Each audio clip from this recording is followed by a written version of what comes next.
Señora Delegada de Cultura, Excelentísimo Señor Comandante General de la Infantería de Marina, autoridades civiles, militares, señoras y señores académicos, señoras y señores, buenas tardes. La Real Academia de San Romualdo de Ciencias, Letras y Artes celebra sesión de junta solemne y pública en cuyo transcurso tomará posesión de una plaza de académico en la clase de correspondiente el ilustrísimo señor doctor don José Luis López Garrido. Se abre la sesión. Conforme a lo dispuesto en los estatutos y reglamentos de esta Real Academia, acompañan a esta presidencia la señora secretaria general, el señor censor y el señor vicepresidente.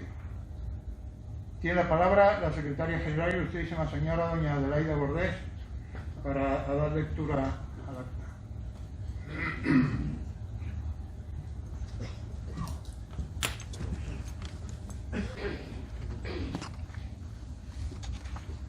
En la sesión de Junta General Extraordinaria celebrada el 6 de mayo de 2019, recogida en el acta número 342, se aprobó el ingreso como académico en la clase correspondiente de don José Luis López Garrido, doctor en Historia, una vez cumplidos los requisitos y publicitada la plaza en el Boletín Oficial de la provincia según establecen los institutos y reglamentos de esta corporación y la normativa al respecto de la Junta de Andalucía.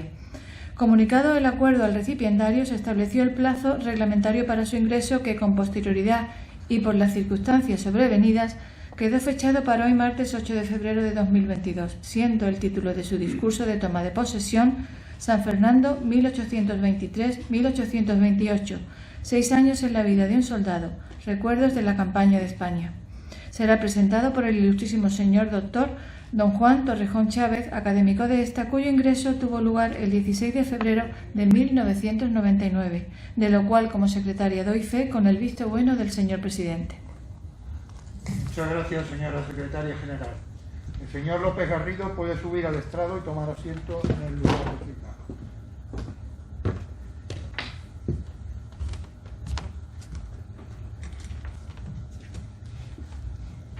Tiene la palabra el ilustrísimo señor don Juan Torrejón Chávez para presentar al recipiendario.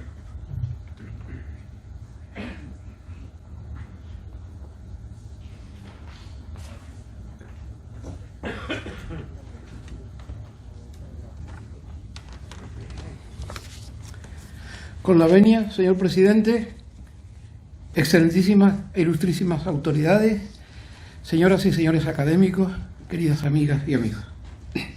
Don José Luis López Garrido es licenciado en Geografía e Historia, sección Historia General, por la Facultad de Geografía e Historia de la Universidad de Sevilla, obteniendo el grado de licenciatura con la memoria El privilegio rodado de los Reyes Católicos a Cádiz en 1493. Es doctor por la Universidad de Cádiz con la tesis Sociedad y Economía en el nacimiento de la isla de León, 1668-1768. Licenciado además en Sociología y Ciencias Políticas, sección Ciencias Políticas, por la Universidad Nacional de Educación a Distancia. En el ámbito profesional trabajó como auxiliar de archivos en el Archivo Municipal del excelentísimo Ayuntamiento de Cádiz, de agosto de 1981 a febrero de 1986. Fue becario de la excelentísima Diputación Provincial de Sevilla dentro del programa de organización de archivos municipales para la organización y clasificación del Archivo Municipal de Dos Hermanas, provincia de Sevilla. Y desde diciembre de 1986 y hasta la actualidad es director del Archivo, Bibliotecas y Museo Histórico Municipal de San Fernando, desempeñando además la jefatura de Área de Cultura y Fiestas del excelentísimo Ayuntamiento. En el apartado docente fue profesor de prácticas de paleografía en el Colegio Universitario de La Rábida, en Huelva, dependiente de la Facultad de Geografía e Historia de la Universidad de Sevilla, durante 3 cursos académicos, y en materia de archivos ha impartido numerosos cursos para la Administración Pública, así como cursos de doctorados en la Universidad de Cádiz y cursos superiores de archivo y gestión documental organizados por la misma universidad. Aparte de diversos artículos publicados Es coautor del Inventario de Fondos del Archivo Municipal de Dos Hermanas, Sevilla, editado por la excelentísima Diputación Provincial de Sevilla en la colección de Archivos Municipales Sevillanos. Coautor también de la Guía Histórico-Artística de San Fernando y autor del Inventario de Fondos del Archivo Municipal de San Fernando, 1677-1984, editado por la Fundación Municipal de Cultura del Ayuntamiento de San Fernando en 1989, con la particularidad de ser el primer inventario de archivo publicado en la provincia de Cádiz. En 1999, la Fundación Municipal de Cultura del Ayuntamiento de Cádiz editó su memoria de licenciatura, El privilegio rodado de los Reyes Católicos a Cádiz en 1493, tras obtener con dicho trabajo el quinto premio de investigación histórica Agustín de Orozco. La tesis doctoral, calificada de sobresaliente cum laude, La Villa de la Real Isla de León 1668-1768, fue editada conjuntamente por el Ayuntamiento de San Fernando y la Universidad de Cádiz. Durante la conmemoración del bicentenario de las Cortes de la Real Isla de León, publicó Las Casas de Comedias en la Isla de León, 1769-1804. Dirigió los cuadernos para el bicentenario, La Isla de León según sus actas capitulares, y es coautor de San Fernando, Guía de Arquitectura del siglo XIX. Deseo resaltar la importancia de la organización del archivo de nuestra ciudad y la publicación de su inventario de fondos, como dije antes, el primero publicado en la provincia de Cádiz. A raíz de la organización del archivo municipal y de dicha publicación, se incrementaron los trabajos de investigación sobre la historia de San Fernando y, como consecuencia, la publicación de diversos trabajos. El primer trabajo importante en el tiempo sobre San Fernando fue el libro San Fernando, Demografía y Sociedad 1656-1750 del doctor José María Molina, creador y director del espléndido Museo del Dique de la Factoría de Navantia de Puerto Real. Querido José Luis, hoy te incorporas a un cuerpo académico cuyo objeto fundamental es la generación y la difusión de la cultura, con mayúsculas, en su sentido más elevado, pues. Difícil resulta mantener enhiesto el pabellón cultural en el presente cuando la vida social se precipita de manera acelerada, declinando del ser al tener y del tener simplemente al parecer. Ya lo advirtió agudamente hace más de 50 años el pensador francés Guy Debord al profetizar que los ciudadanos seríamos finalmente sustituidos por comediantes.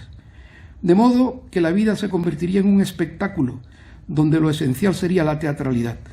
La teatralidad no es sino una simulación de experiencias y de relaciones que crean una realidad ficticia donde la cultura, con minúsculas, es una apariencia, un simulacro. Y de la sociedad del espectáculo a la sociedad de la trivialización solo hay un paso. Contra esta cultura y la vida social entendida como simulacro, como trivial apariencia, luchan instituciones académicas como la nuestra, en la firme esperanza de que, contradiciendo a Jean Baudrillard, la indigencia intelectual no se convierta en la auténtica disciplina olímpica de nuestro tiempo. Desde hoy, querido José Luis, contamos contigo en esta, ya tu Academia de San Romualdo, para tan noble y apasionante tarea. Muchas gracias.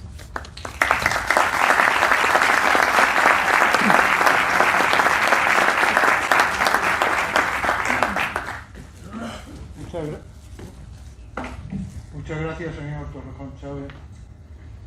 Tiene la palabra el ilustrísimo señor don José Luis López Garrido para pronunciar el discurso de ingreso.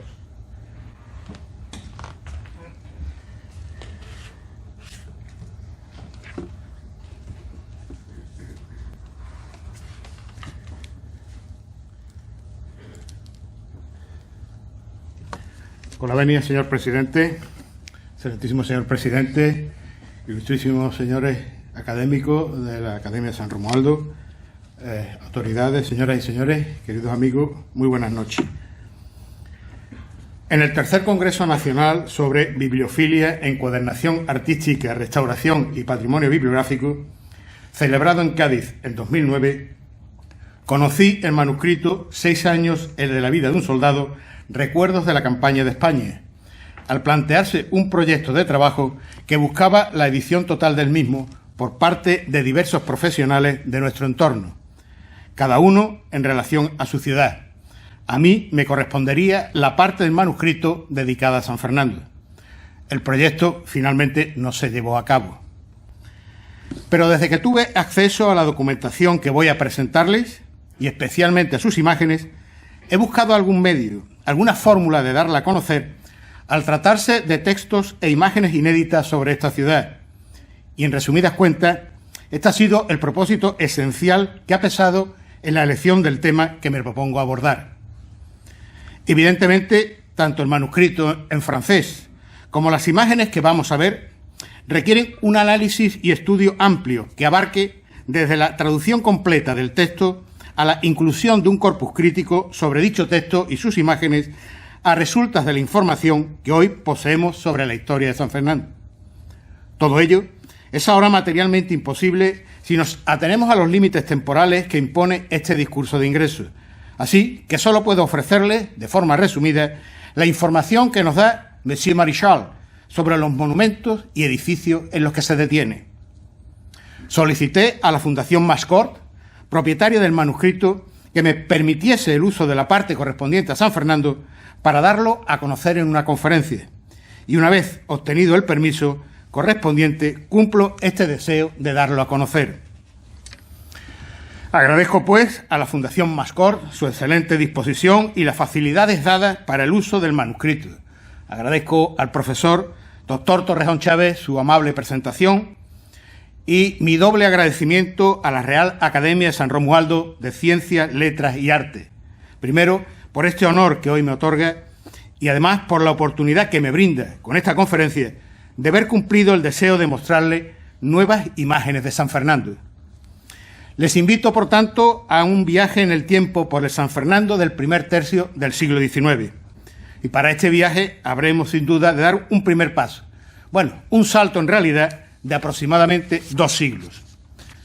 Pero antes he de presentarles al autor del manuscrito, a quien nos llevará de la mano y nos introducirá en el San Fernando del primer tercio del siglo XIX.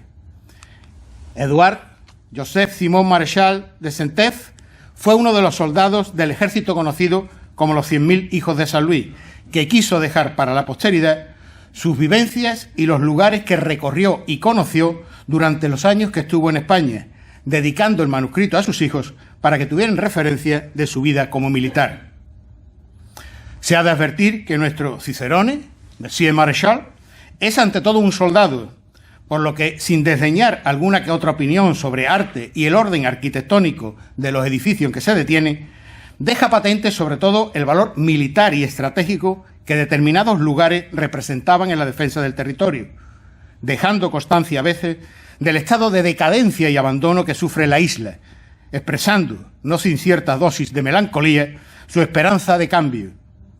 Así ocurre, por ejemplo, al concluir la descripción del Arsenal de la Carraca. Nos dice: después de haber recorrido este magnífico establecimiento en todas sus partes, no me queda más que manifestar la esperanza de ver abandonar su decadencia igual que la de los españoles. Y sin más dilación, iniciemos nuestro paseo por la isla. Si bien conviene que nos situemos primero en el punto de partida, ese salto de 2 siglos aproximadamente al que me refería, exponiendo al menos de forma muy breve el momento histórico en el que entramos, es decir, los antecedentes de lo que ha sido conocido como la ominosa década, o como algunos historiadores prefieren denominarla, la segunda restauración absolutista, que fue el periodo comprendido entre 1823 y 1833. La primera restauración absolutista se produjo a partir de 1814, tras la abolición, como ustedes saben, de la Constitución de 1812, y concluyó en 1820 al comenzar un nuevo periodo constitucional, vigente de nuevo la Constitución de 1812. Esta nueva etapa, el conocido como trienio constitucional o trienio liberal, se cierra a partir del mes de abril de 1823, cuando se produce la invasión del ejército francés, conocidos como los 100.000 hijos de San Luis, que acabaría sometiendo a esa España liberal que había propiciado la aprobación de la primera Constitución de nuestra historia contemporánea. Mucho se ha escrito sobre los aspectos de esta intervención militar, poniéndose de manifiesto tanto el deseo de los franceses de resarcirse de la derrota sufrida durante la Guerra de Independencia, como el de reafirmar su posición internacional. Temas estos un tanto alejados de nuestros propósitos. En todo caso, tengamos presente que nuestra aliada durante la invasión napoleónica, Gran Bretaña, no se opuso a esta nueva invasión, a condición de que se mantuvieran a salvo sus intereses. Es decir, siempre y cuando se produjese la salida de las tropas francesas una vez alcanzados sus objetivos, no se interfiriese en los asuntos de Portugal, aliada tradicional de Gran Bretaña, y sobre todo, no se ayudase a España en la recuperación de su imperio colonial en América. Asistiremos, por tanto, a una nueva invasión francesa, aunque la situación era bien diferente a la que ocurriera en 1810. El monarca se encontraba ahora retenido por sus propios súbditos, y esta vez los franceses acudían en auxilio de Fernando VII, el cual, con toda seguridad, forzado por el gobierno constitucional en su marcha hacia Cádiz y refugiado previamente en Sevilla, declaraba en esta última ciudad la guerra contra los invasores el 23 de abril de 1823. Una declaración que, por lo que a la firma del rey se refiere, sería puramente formal y producto de las circunstancias. Así pues, y a salvo los intereses británicos, el ejército francés permaneció varios años en España a causa de la desconfianza y el temor de Fernando VII al ejército formado en el trienio liberal, especialmente a las milicias nacionales, que sustituyó con escuadrones locales de los llamados voluntarios realistas. La represión fue muy dura en el país durante esta ominosa década. Ejecuciones de Millar, de Mariana Pineda, de Torrijos, si bien iría atenuándose paulatinamente al escindirse los absolutistas entre los moderados y los ultraabsolutistas apostólicos, inspirados por el infante Carlos María Isidro, hermano del rey, y conocidos como carlistas. Y en San Fernando, pues esta segunda restauración absolutista ya se confirmó en la primera sesión de ayuntamiento en su vuelta al antiguo régimen, la del Cabildo de 24 de octubre de 1823, en la que se recibe al teniente coronel Pedro María Ugarte, comisionado regio, para reponer el ayuntamiento que existía en esta ciudad antes de 1820, reemplazando por consiguiente a las autoridades constitucionales. Y concluido este reemplazo, no cabe duda de que las nuevas autoridades no estaban dispuestas a tolerar ninguna ofensa a la figura del monarca, por simple que fuese. Tras mandar el comisionado regio imprimir unos anuncios para colocarlos en varios sitios de esta ciudad, ordenando la eliminación de todo signo constitucional, resultó que al ir a firmarlos advirtió que, sin duda, con ideas siniestras, estaba escrito el plazo establecido para la retirada de los signos constitucionales y la palabra Constitución con letras mayúsculas, al tiempo que el sagrado nombre de su majestad fuese estampado con letras minúsculas. El comisionado exigió una investigación y la corrección y castigo al que editó los impresos. Fruto de ello, en la sesión de ayuntamiento de 28 de octubre de ese mismo año, 1823, se presentó el expediente contra el impresor Miguel Segovia por haberse graduado subversivo. Dejando de lado este singular y significativo episodio, vayamos a uno de los problemas más preocupantes al que debía enfrentarse la isla, el de su falta de recursos provocada por la presencia en ella de las tropas francesas. En el Cabildo, celebrado en ese mismo día, 28 de octubre, se abordó por primera vez el alojamiento de dichas tropas, dándose comisión a los síndicos, ya que ambos señores poseen el idioma francés, para que tratasen con el general de las tropas que ocupan esta plaza sobre aliviar a su vecindario del alojamiento que sufre. Ni que decir tiene que no se produjo en absoluto tal alivio. Antes, al contrario, son frecuentes y continuas las manifestaciones y quejas de los ciudadanos isleños por los inconvenientes producidos a causa del alojamiento de las tropas francesas y de las constantes peticiones de cara a su mantenimiento: alimentos, mantas y colchones, suministro de agua, locales para almacenar leña y forraje, incluso mantelería y cortinas. Y hasta tal punto prevalecía el bienestar de los franceses que en otro cabildo municipal se lee una orden destinada a los ayuntamientos para que suministren a las tropas francesas las raciones que éstas precisen, con preferencia a las españolas. Gonzalo Butrón Prida, en su libro La intervención francesa y la crisis del absolutismo en Cádiz, 1823-1828, dice literalmente que, dada la circunstancia de la ocupación, franceses y españoles se encontraron en numerosas situaciones cotidianas, resueltas en no pocas ocasiones con el recurso a la violencia. Con todo, quizás fuera la obligada prestación del servicio de alojamiento la experiencia más impactante de la que ha dejado constancia tanto las exposiciones de las autoridades, que se referían al citado servicio en términos harto significativos, repugnante, odioso, peligroso, como las reclamaciones de los vecinos, que dan buena idea de las penalidades de un servicio que, al margen del esfuerzo económico que conllevaba por la aplicación de nuevos impuestos, suponía la carga de aceptar un extraño en casa. Este servicio recayó en buena parte sobre las familias más acomodadas, que fueron las que se vieron obligadas a prestar su casa a la oficialidad francesa. Y además de todo esto, habría que añadir para la isla un nuevo problema que amenazaba a la población al comenzar la primavera de 1824, la posible aparición de epidemias. En abril de dicho año, por parte de la oficialidad francesa, se reitera la urgencia de las obras de los cuarteles de San Carlos y en julio, de forma más concreta, el establecimiento de locales que sirvan de lazareto en nuestra ciudad en el caso de producirse una nueva epidemia de fiebre amarilla.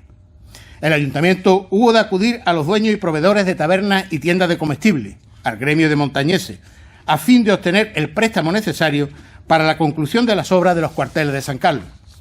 Uno de ellos, Manuel de Cabiede, otorgó el préstamo requerido por importe de 51.668,16 reales de vellón.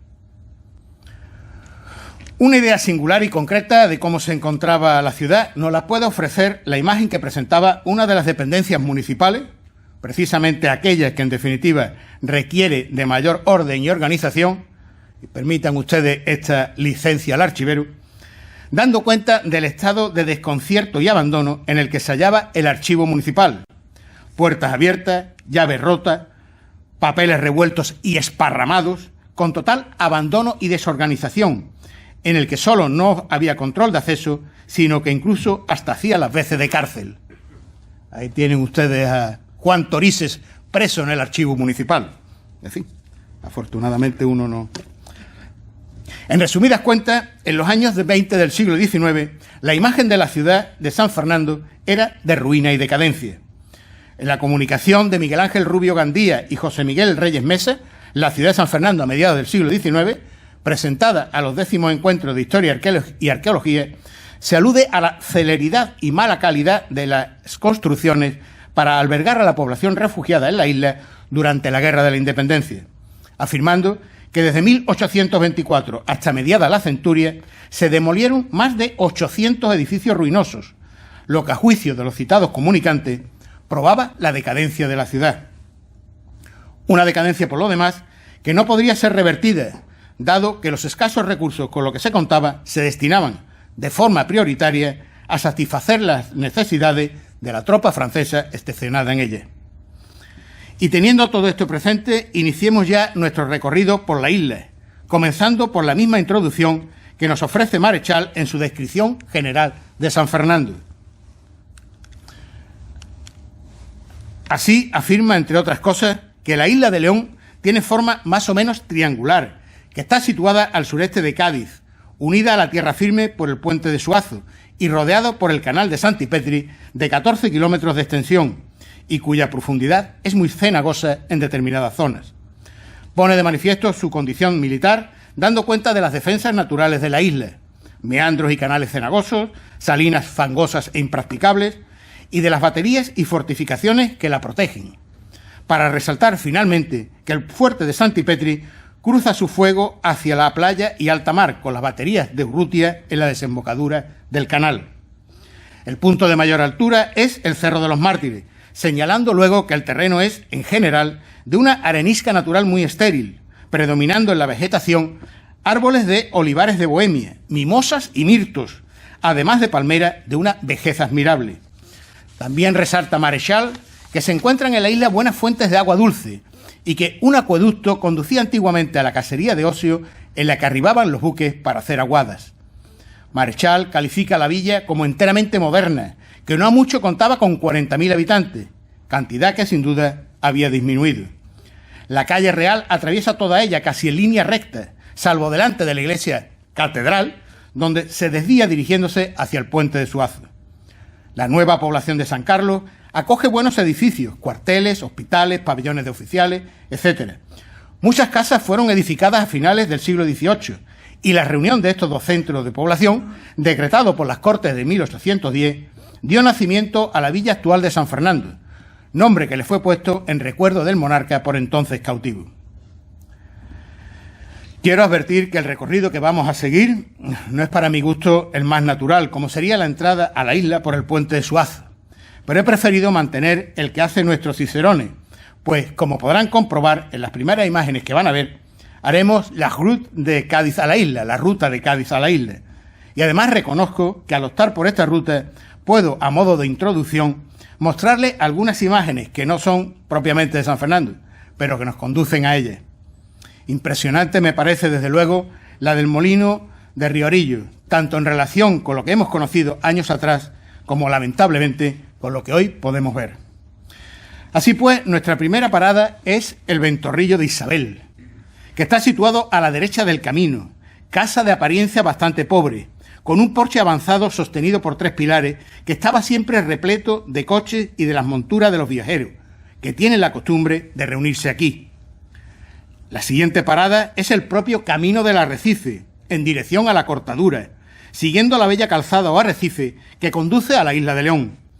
Esta es una zona muy frecuentada por calesas y coches de alquiler, que transportan sobre todo a damas y caballeros. Seguimos nuestro viaje para encontrar a la derecha Torregorda, situada sobre un cerro fuera de la ruta. Como su nombre indica, es una torre maciza de alrededor de 15 metros de altura, más gruesa en la base que en la cúspide, que termina en terraza y sin ningún tipo de ornamento, con excepción de 3 troneras muy estrechos y de una blancura extraordinaria, como todos los edificios de este país. Al pie de la torre y sobre el camino se levanta una construcción hexagonal, bastante mal construida, que llaman la Preciosa o Filogratio, de construcción reciente. Aquí la ruta forma un ángulo obtuso y se dirige hacia el sureste en línea recta hacia San Fernando. Y siguiendo esa línea recta, llegamos a Riorillo, una especie de canal serpenteante que las mareas rellenan cotidianamente e impracticable a causa de los barros espesos que llenan su lecho. Era, en otros tiempos, el límite territorial entre Cádiz y la isla de León. Sobre este curso de agua se levanta un soberbio molino, conocido con el nombre de Molino Arillo. Su fachada, orientada hacia el camino, es verdaderamente monumental. Un balcón de columna y varios nichos contienen las estatuas de la Virgen y de los patronos de la localidad. 12 pares de piedra de molino están habitualmente en actividad. Oteando a la isla en el horizonte, Marechal se detiene en Las Salinas. Nuestro soldado advierte de entrada que en España la sal es objeto de un monopolio reservado al gobierno, mientras que en Francia, si tú quieres sal, puedes cogerla. La sal es libre. El monopolio de la sal es una buena cosa, nos dice, sobre todo para quienes sacan provecho de ella. Y llegamos al polígono de artillería de marina, situado a la derecha del camino del Arrecife, a poca distancia de San Fernando. Este establecimiento militar consiste en un pabellón de una sola planta, con pórtico, enfrente del cual se encuentra el parque de balas de cañón y una batería cubierta. El Cerro de los Mártires se encuentra al final de esta zona, en la altura que atraviesa toda la isla, siendo este el lugar en el que, según la tradición, fueron decapitados los santos patronos de Cádiz. Avanzamos aún más hasta llegar al fuerte de Santipetri, verdadero centinela avanzado, fuerte que es de la más alta importancia para la defensa de la isla de León.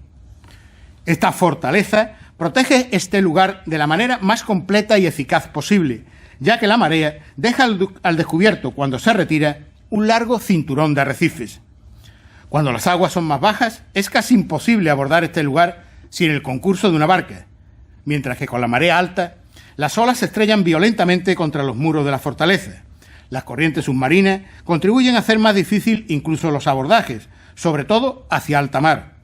Eso fue lo que ocurrió en el mes de octubre de 1823, momento en que nuestros barcos pudieron acercarse lo suficiente para abrir fuego.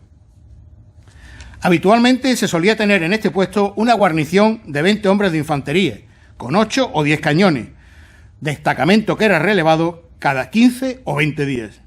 Los almacenes del fuerte estaban siempre llenos de víveres y de líquidos que el oficial de servicio estaba obligado a entregar a los soldados como raciones cotidianas en caso de urgencia, porque a pesar de la proximidad a la costa, los vientos contrarios interrumpían algunas veces las comunicaciones durante varios días. Este puesto era mirado y temido casi como un exilio.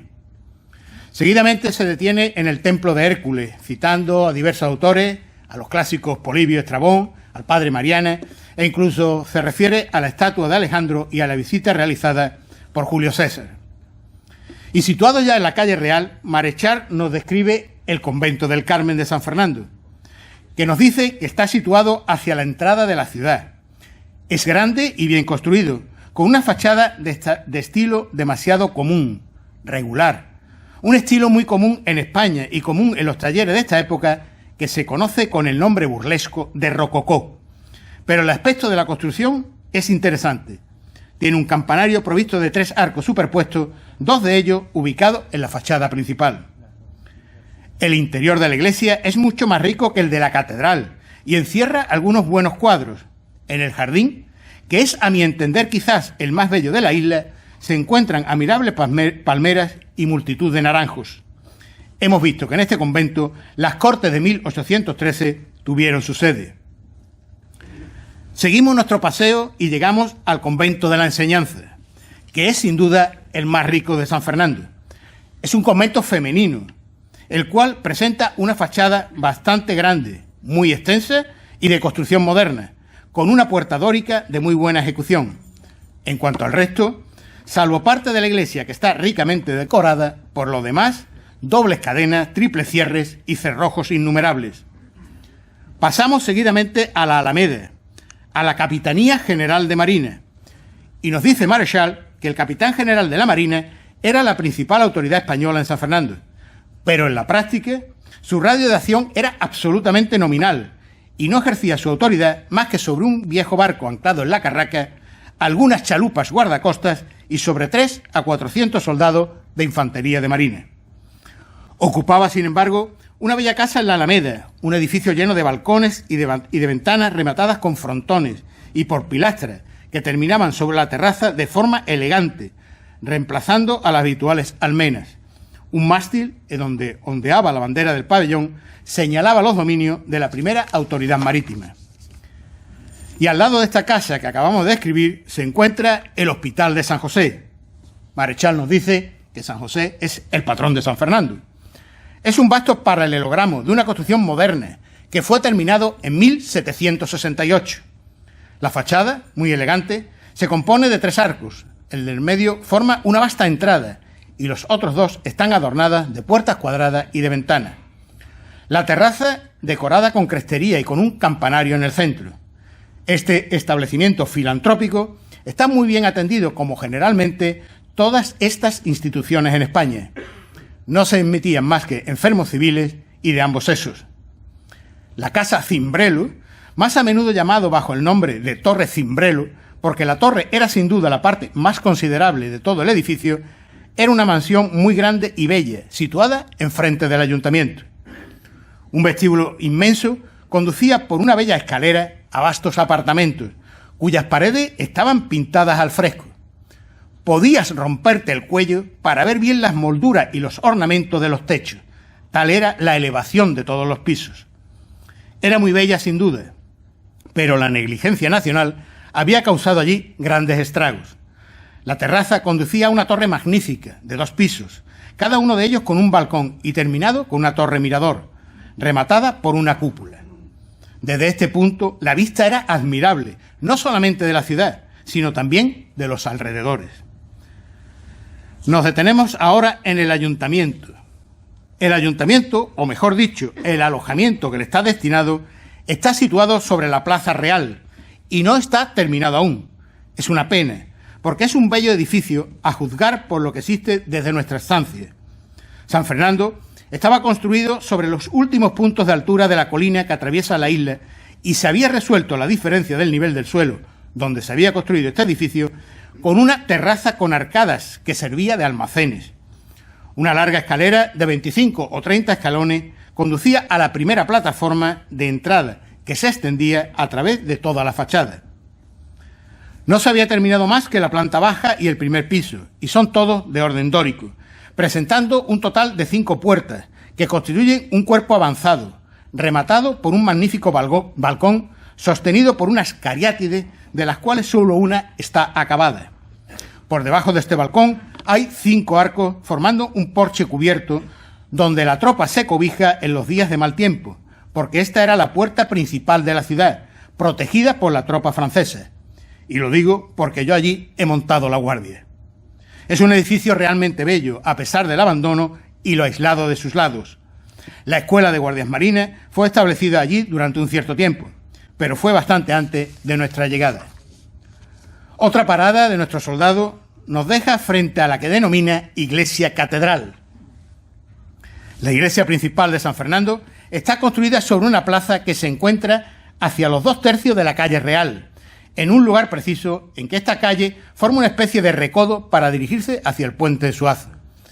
Esta plaza sirve de mercado de verduras. Es un vasto edificio, pero de mal gusto. La gran puerta, la más barroca de su arquitectura, está protegida por una reja, una verja que se extiende sobre todo lo largo de la fachada. El resto está enteramente desnudo y sin ornamentos, salvo un frontón triangular tan bizarro como el resto. 2 torres cuadradas en el primer piso, octogonales en el segundo, adornadas de ventanas centradas y que terminan en unas pequeñas cúpulas adornadas de cruces y de veletas, son quizás la parte más correcta y más elegante de este monumento. Nunca he sabido por qué una cadena une las 2 torres a la altura del primer piso. Bueno, en este caso interviene no Marechal, sino el archivero. La cadena, bueno, saben que la iglesia mayor está bajo la advocación de San Pedro, San Pablo y los desposorios, y entendemos que las cadenas pues hace referencia a las cadenas de San Pablo, que estuvo, los 2 apóstoles. San Pablo estuvo preso en Roma entre los años 61 a 63, San Pedro 2 veces encadenado en Jerusalén y posteriormente en Roma antes de su crucifixión, en la cárcel Mamertine. Y si ustedes han visitado Roma o tienen intención de visitar Roma, la iglesia San Pietro in Vincoli, San Pedro encadenado, está precisamente sobre esa cárcel Mamertine.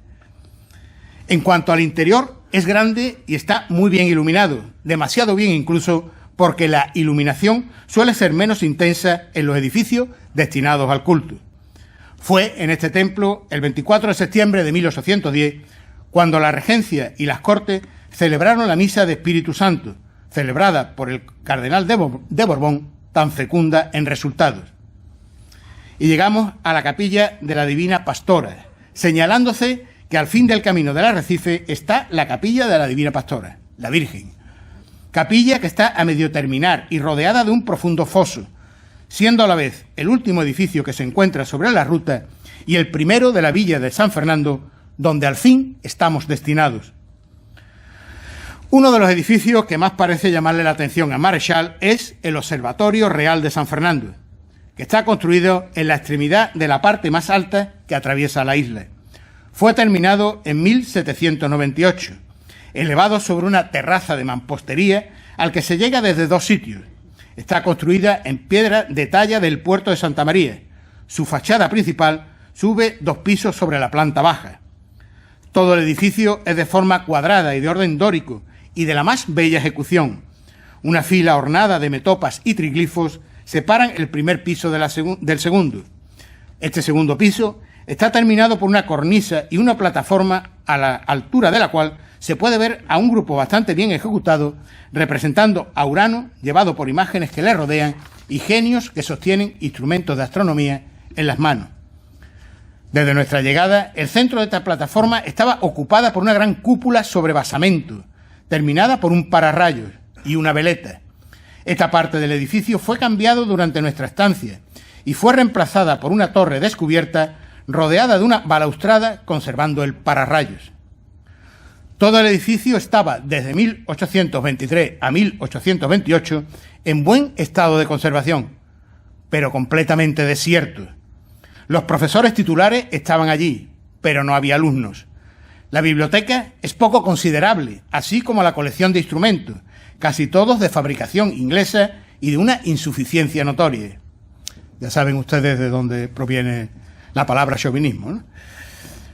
Al suroeste del observatorio y edificada sobre la misma colina se encuentra la Torre Alta. Parece de construcción muy antigua, al menos en los primeros cimientos. Se le llama así debido a que es una torre muy alta, cuadrada, de 40 a 45 metros de elevación, que está dividida en pisos de distintas alturas irregulares, en los cuales se han realizado estrechas aberturas también de manera irregular. En el centro de la plataforma se eleva un mástil emisor de señales y correspondiente con el de la Torre Tavira de Cádiz, el fuerte de Santipetri y algunos otros puntos de la bahía y de la isla. Este invento es conocido bajo el nombre de telégrafo. Nos situaremos ahora en el cuartel de las tropas españolas. El destacamento, destinado a proteger el puesto del almirante, estaba acuartelado en la extremidad de la ciudad, hacia el puente Suazo, en un antiguo convento dedicado a no sé qué santo. Entiendo, señor presidente, que hemos desde hace tiempo conocido la primera denominación de San Romualdo desde el Diccionario Geográfico Estadístico de Pascual Madós, publicado en 1846. Si realmente el santo, al que no conoce el señor Monsieur Marechal, es San Romualdo, como todo hace indicar, adelantaríamos el nombre, la denominación de San Romualdo, al menos a los primeros años del siglo XIX, a los años 20 como mínimo del siglo XIX, y no en 1846, a raíz de la publicación del Diccionario de Madós. Nos disponemos ahora, suponiendo que venimos de Cádiz por mar, a embarcar en el Canal de Herrera. El puerto del Canal de Herrera era el medio de comunicación natural entre Cádiz y la isla. A pesar de la preferencia dada a la ruta de tierra, la afluencia de gente era siempre considerable en este lugar. Barcos de pequeño cabotaje partían y llegaban cada instante y había siempre un considerable número de coches esperando a los viajeros, sobre todo a las damas, para conducirlas a San Fernando. Detrás del embarcadero se encontraba una especie de almacén, la aduana conocida bajo el nombre de Saporito, que sirve de alojamiento a los empleados del puerto. Formaba una especie de aldea en una posición bastante pintoresca y protegía el puente de la cantera. Como pueden ustedes comprobar, no es un problema de transferencia de imágenes por los márgenes o por el blanco de las velas. Probablemente nuestro soldado no tuvo ese día más que papel azul que llevarse a las manos. El siguiente edificio que capta la atención de nuestros cicerones es el Lazareto, edificio situado hacia la punta de la Clica. Estaba rodeado de altas murallas y aislado de todas partes. Encierra un bellísimo jardín donde se encuentran magníficas palmeras. El cuerpo principal del edificio lo constituía una torre cuadrada, almenada con cresterías y un mástil para las señales. En los otros departamentos, grandes y bien distribuidos hacia el mar, los muros estaban almenados y disponían también de una batería construida en mampostería para la defensa. En el exterior existía un pequeño muelle. En realidad, todo el conjunto formaba un establecimiento muy agradable si se ignoraba cuál era su uso. Seguimos nuestro camino hacia la fundición de balas de cañón, lo que hemos conocido como horno del reverbero. La fundición de cañones está en Sevilla y forma un establecimiento bastante importante. Pero a poca distancia del Lazareto y al borde de un barranco bastante profundo está establecida una fundición de balas de cañón. De la casería de Ocio nos dice Marechal que era entonces una dependencia del arsenal de la Marina, porque toda la isla no era más que un vasto arsenal marítimo en otro tiempo, cuando la Armada Española navegaba triunfante sobre los dos hemisferios. Está situado en un lugar en el que antiguamente venían los barcos y hacían escala, sobre todo para aprovisionarse de barricas. Un soberbio acueducto conduce hacia allá abundante y excelente agua dulce, pero aquí, como en otros sitios, no se encuentra más que abandono y soledad. De los cuarteles de San Carlos dice que es un cuartel situado al noreste, fuera de la ciudad, a poca distancia de la Carraca, justo en la mitad de la zona llamada en otro tiempo Nueva Población de San Carlos. Su fundación, así como la del edificio del que depende, data aproximadamente de 1774. Este cuartel de infantería es uno de los más bellos que yo he podido ver. Se accede a él por 3 arcos elevados que forman un porche. El patio interior es octogonal. La planta baja y el primer piso están provistos de galerías cubiertas y una terraza con pararrayos en el segundo. Las escaleras son magníficas, con escalones muy fáciles y una distribución interior también bastante moderna y bien diseñada. Las bóvedas están construidas con ladrillos cruzados, lo que le da a la construcción una gran ligereza y a la vez solidez. Desgraciadamente, porque el país carece de lujos, todo el edificio está abandonado y fue un gran trabajo poder ubicar 2 batallones en el edificio que en otro tiempo debió recibir fácilmente de 3.000 a 4.000 hombres. Este gran establecimiento había servido largo tiempo de alojamiento a los prisioneros franceses después de la batalla de Bailén. Enfrente hay 2 pabellones simétricos, sostenidos sobre pórticos y elevados 2 pisos de altura. Sus fachadas están adornadas de un frontón y están orientadas hacia la Carraca. Allí está instalada la artillería y el hospital militar. Entre estos 2 edificios se eleva una gran capilla, pero está poco avanzada su construcción. Nos introduce ahora Marechal en el Arsenal de la Carraca.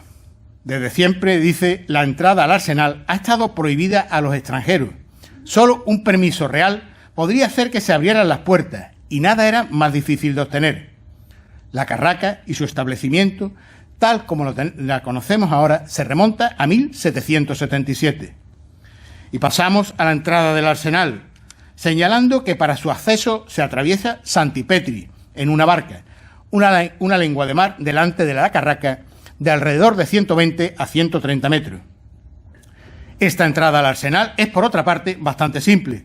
Se compone de una puerta cuadrada con 2 columnas rematadas por un frontón triangular, con las armas de España y terminado por un mástil para las banderas. Recuerda Marechal que la Carraca está situada en una zona fangosa, por lo que todos los edificios están construidos sobre pilotes y sin posibilidad de conseguir fuentes para obtener agua potable. Se resolvió este inconveniente construyendo cisternas que están ubicadas cerca de los cuarteles. Nos adentramos en los cuarteles para señalar que estos están ubicados entrando a la derecha. Se componen de un pabellón central de una profundidad bastante grande, con una planta baja y 2 pisos. En el centro de la terraza, que no tiene ornamento, se eleva el escudo nacional. A la derecha y a la izquierda hay algunos edificios bastante simples, solo de una planta con tejados a 2 vertientes, y se dedican igualmente a alojar a la tropa. Enfrente del cuartel hay una explanada donde permanece un viejo cañón, y esta plaza lleva el nombre de Plaza de Guardiamarinas. Continuamos hacia la iglesia de la Carraca, de orden dórico. La puerta está flanqueada por 4 pilastras de una altura exagerada, que sostienen un frontón triangular. A cada lado hay 2 campanarios cuadrados, terminados por pequeñas cúpulas, adornadas de cruces y veletas. La primera misa fue dicha el 1 de octubre de 1790. Nos situamos en la plaza principal de la Carraca, la Plaza del Rey, flanqueada por la iglesia y que conduce a la Puerta del Mar. 2 edificios elevados, un piso y provistos de pórticos están ubicados a derecha e izquierda simétricamente. Allí es donde están instalados los despachos del Estado Mayor del Arsenal. Todo es de un buen efecto y está muy bien diseñado, pero como el resto del establecimiento, la soledad completa es todavía más evidente quizás en este lugar que en otro tiempo estuvo tan frecuentado. En el centro de un pabellón, levantado un piso y adornado con una elegante balaustrada de hierro, se encuentra la Puerta del Mar de la Carraca, la principal del arsenal. Sería difícil decir a qué orden arquitectónico pertenece. Los españoles, desgraciadamente, han adoptado para los edificios posteriores al reinado de Felipe V este género de arquitectura bizarra que estuvo en boga en los tiempos de Luis XV. Se compone de una gran puerta flanqueada por 2 columnas y pilastras rematadas por capiteles que sostienen un friso donde se hallan 2 leones enfrentados teniendo debajo de cada pata una bola. Las armas de España, sostenidas por dos nobles y rodeadas de banderas y de trofeos, culminan este frontón. Una cartela entre los dos leones contiene esta inscripción orgullosa que dice: Tu regere imperio fluxus hispane memento. Estos tiempos han pasado, y esta divisa no es más que el recuerdo de unas glorias pasadas y una lección de profunda filosofía. La denominada Casa de Cuatro Torres es el nombre del presidio de la Carraca. Es un edificio rectangular, elevado solo un piso con 5 vanos de ventanas sobre toda la fachada. El tejado es en ladrillos cruzados a la italiana y sostiene 4 torres cuadradas ubicadas en los ángulos. La población de este establecimiento varía de 3 a 400 penados. El almacén de cuerdas, la Corderie, es un edificio magnífico, de una simetría admirable, teniendo cerca de 600 metros de largo y compuesto de 44 pequeñas casas provistas de una ventana y de un tragaluz. Un pabellón cuadrado estaba ubicado en el centro de estas pequeñas casas. La puerta monumental estaba decorada de estatuas y de las armas de España. Los pabellones, ubicados en los dos extremos, no formaban más que un inmenso taller en el que se fabricaron, en otros tiempos, numerosos cordajes de toda especie y todo tipo de aparejos necesarios para los barcos que España paseaba por todas las rutas de los mares del globo. Estos cordajes pasaban por ser los mejores de Europa, a causa del cuidado de la precisión aportada en su fabricación y a las excelentes materias primas utilizadas. Asimismo, las telas de las velas no eran menos admirables y se encontraban ubicados en los pabellones situados en las extremidades de la Corderie, de este almacén de cuerdas. El almacén de madera se compone de 13 cuerpos de edificios, unidos unos a otros con puertas ojivales y rematados con bóvedas. El último cuerpo era de un tamaño inmenso y estaba destinado a almacenar las más grandes piezas de carpintería. El tejado, sin embargo, le falta a este hangar, que está también en muy mal estado, de tal manera que por ello las piezas de madera que aún todavía existían han sido trasladadas del lugar. Y finalmente llegamos a las dársenas de carenado. Cerca de los canteros de construcción se hallan las dársenas de carenado, entre las cuales se encuentra una máquina de vapor. Un barco de 3 palos, el Aníbal, y una fragata cuyo nombre ha desaparecido, permanecen en estas dársenas desde el combate de Trafalgar y llevan todavía varias insignias gloriosas. Después de haber recorrido este magnífico establecimiento en todas sus partes, no me queda más que manifestar la esperanza de ver abandonar su decadencia, al igual que la de los españoles. Nos dirigimos ya a la salida de San Fernando, al Puente Suazo, edificio de construcción muy maciza y de la mayor antigüedad, que une la isla de León y Cádiz a la tierra firme. La opinión, dice Marechal, varía mucho en cuanto a su fundación.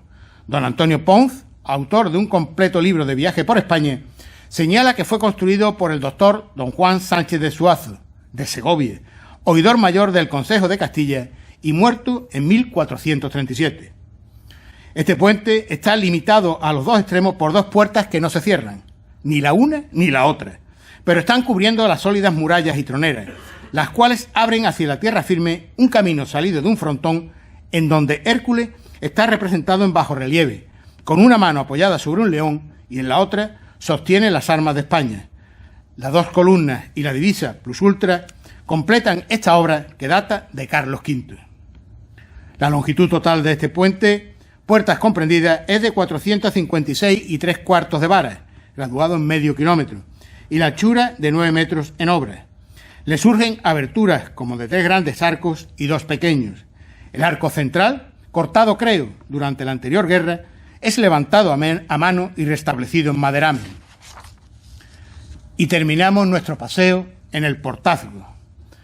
Después de haber atravesado el Puente Suazo, una calzada de tierra natural que mide aproximadamente 2 kilómetros está trazada en línea derecha a través de las salinas con un suelo fangoso e intransitable, cinturón habitual de la isla. Por aquí te puedes dirigir sobre todo a las posiciones en tierra firme por 2 rutas, la de Chiclana primero y por el cruce hacia Puerto Real. Una puerta bastante considerable estaba establecida en el lugar a la que se le llama el Portazo, el peaje. Marechal, en este manuscrito, trata de otros lugares de San Fernando, de los cuales no aporta láminas. habla de la Casa de los Niños Expósito, de la Batería de Urrutia, para mí de uno de los edificios al que más ligado me siento, el Teatro de Comedia, o de la Plaza de Toros. Por el contrario, hay imágenes de las que no hace ningún tipo de descripción, como la Capilla del Santo Cristo,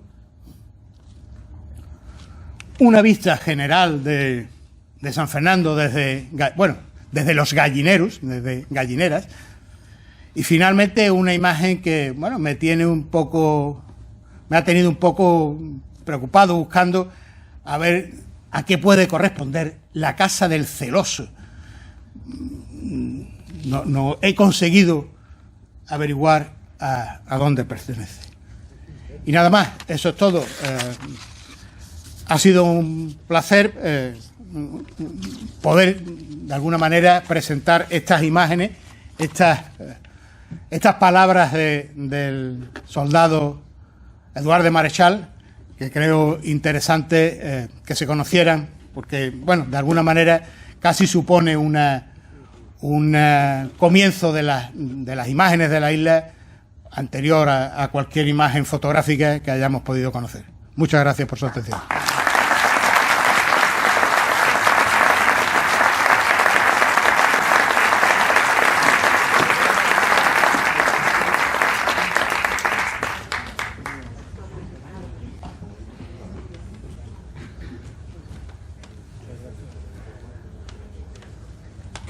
Por favor, las señoras y señores académicos, por favor, pónganse de pie.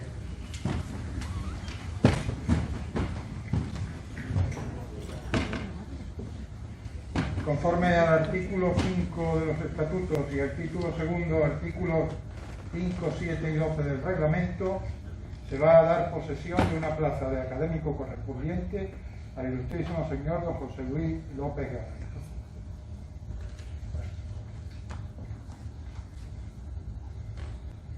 Prometéis observar los estatutos, el reglamento y los acuerdos de esta academia, honrarla siempre, mirando por su mayor lustre y esplendor, y cumplir fielmente todas las obligaciones de académico. Lo prometo. Queda proclamado académico correspondiente de la Real Academia de San Romualdo, don José Luis López Garrido.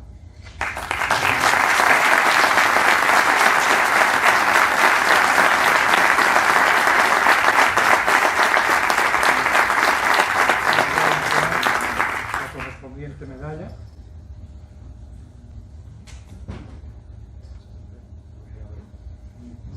y entregarle el diploma acreditativo. Enhorabuena. Enhorabuena por la victoria.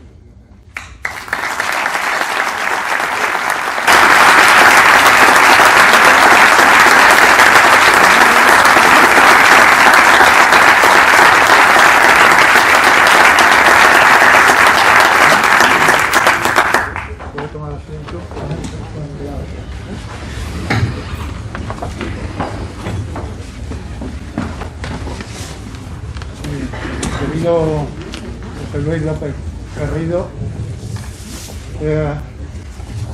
bienvenido a esta corporación que le recibe con los brazos abiertos, y además hay que decir que la conferencia ha sido extraordinaria, porque supone un trabajo de investigación y de estudio y de búsqueda de información excelente, porque es absolutamente inédito, es un trabajo increíble, es magnífico.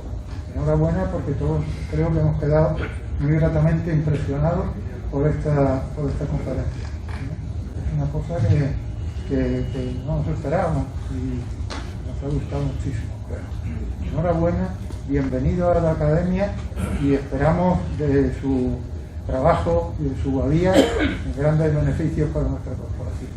Muchísimas gracias y enhorabuena. Gracias.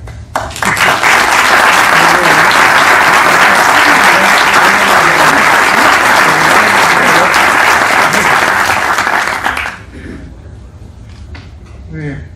La Real Academia de San Romualdo les agradece la presencia de las autoridades. autoridades, señor delegado de Cultura, señor general, secretario de Marina, señores autoridades militares, civiles, señoras y señores académicos y a todos ustedes, señoras y señores.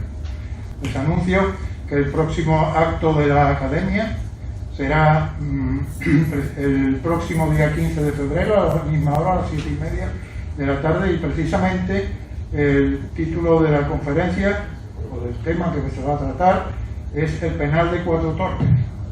Como ustedes saben, pues ha sido objeto del arsenal de la Carraca y principalmente el penal de Cuatro Torres de una remodelación y de una restauración últimamente, y van a participar pues el arquitecto que ha llevado esta obra y don Ernesto Fernández Pujol y dos señores académicos, tanto Torrejón Chávez como historiador, que nos hablará de la historia del penal, y don José María Cano Valero, que es arquitecto y miembro de la Academia.